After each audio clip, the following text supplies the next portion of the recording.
ಇನ್ನು ಸಚಿವ ಕೃಷ್ಣ ಬೈರೇಗೌಡ ವಿರುದ್ಧ ಈಗ ಭೂ ಕಬಳಿಕೆ ಆರೋಪ ಬಂದಿದೆ. ಅಂತ ಬಿಜೆಪಿ ನಾಯಕರು ಸುಮಾರು 21.6 ಎಕರೆ ಜಾಗವನ್ನು ಅಥವಾ ಸರ್ಕಾರಿ ಜಾಗವನ್ನು, ಕೆರೆ ಮತ್ತು ಸ್ಮಶಾನವನ್ನು ಸಚಿವರು ಅತಿಕ್ರಮವಾಗಿ ತಮ್ಮ ವಶದಲ್ಲಿ ಇಟ್ಕೊಂಡಿದ್ದಾರೆ ಅನ್ನುವಂಥ ಆರೋಪವನ್ನು ಮಾಡ್ತಿದ್ದಾರೆ. ಇದಕ್ಕೆ ತಿರುಗೇಟನ್ನು ಕೊಟ್ಟಿರುವಂಥ ಸಚಿವ ಕೃಷ್ಣ ಬೈರೇಗೌಡ, ನಾನು ಯಾವುದೇ ರೀತಿಯಂಥ ತನಿಖೆಗೂ ಕೂಡ ಸಿದ್ಧ, ಇದೆಲ್ಲವೂ ಕೂಡ ನನ್ನ ಪಿತ್ರಾರ್ಜಿತವಾಗಿ ಬಂದಿರುವಂಥ ಆಸ್ತಿ ಅಂತ ಹೇಳ್ತಾ ಇದ್ದಾರೆ.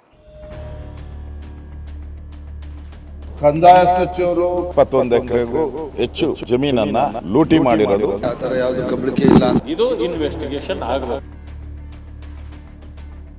ಕೃಷ್ಣ ಬೈರೇಗೌಡ ಬ್ಯಾಟರಾಯನಪುರ ಕಾಂಗ್ರೆಸ್ ಶಾಸಕ, ಮಹತ್ವದ ಕಂದಾಯ ಇಲಾಖೆಯ ಸಚಿವ, ಈವರೆಗೂ ಯಾವ ಹಗರಣದಲ್ಲೂ ಸಿಲುಕದ ಕ್ಲೀನ್ ಇಮೇಜ್ ಇರುವಂತ ಪೊಲಿಟಿಷಿಯನ್. ಆದ್ರೆ ಫಾರ್ ದ ಫಸ್ಟ್ ಟೈಮ್ ಭೂ ಕಬಳಿಕೆ ಆರೋಪ ಇವರನ್ನೀಗ ಸುತ್ತಕೊಂಡಿದೆ. ಏನದು ಅಂದ್ರೆ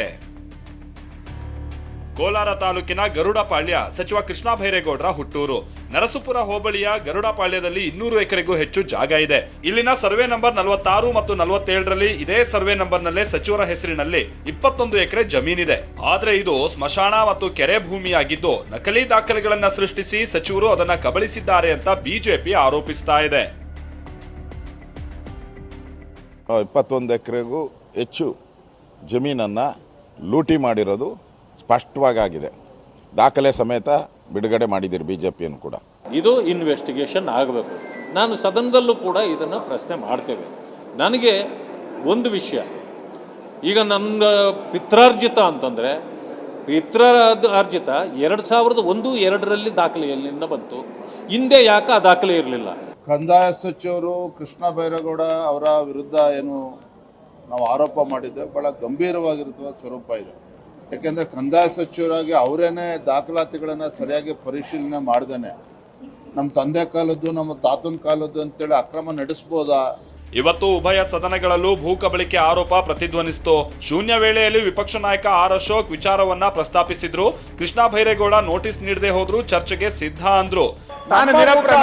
ಏನು ಇಲ್ಲ ಅಂತ ಸದಸ್ಯರಿಗೆ ಒಬ್ಬ ಈ ಸದನದ ಯಾರೇ ಸದಸ್ಯರ ಬಗ್ಗೆ ಈಗ ಏನಾದ್ರೂ ಪ್ರಸ್ತಾಪ ಮಾಡಬೇಕಾದ್ರೆ ಅದಕ್ಕೆ ಒಂದು ನಿಯಮಾವಳಿ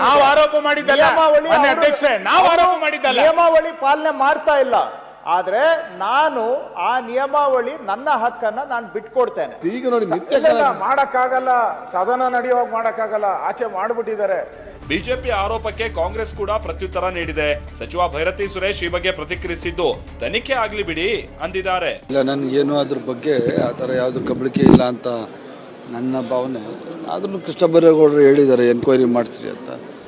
ಎನ್ಕ್ವೈರಿಲಿ ಗೊತ್ತಾಗ್ತದೆ ತಪ್ಪು ಮಾಡಿದ್ರು. ಜಮೀನು ಕಬಳಿಸಿರುವ ಆರೋಪವನ್ನೇ ಬಿಜೆಪಿ ಅಸ್ತ್ರವಾಗಿಸಿ ದಾಳಿ ಮಾಡ್ತಾ ಇದೆ. ಅಲ್ಲದೆ ಕೋಲಾರ ತಾಲೂಕು ಕಚೇರಿಗೆ ಬಿಜೆಪಿ ನಾಯಕರುಗಳು ಕಾವಲು ಕಾದಿದ್ದಾರೆ. Bureau report, TV9.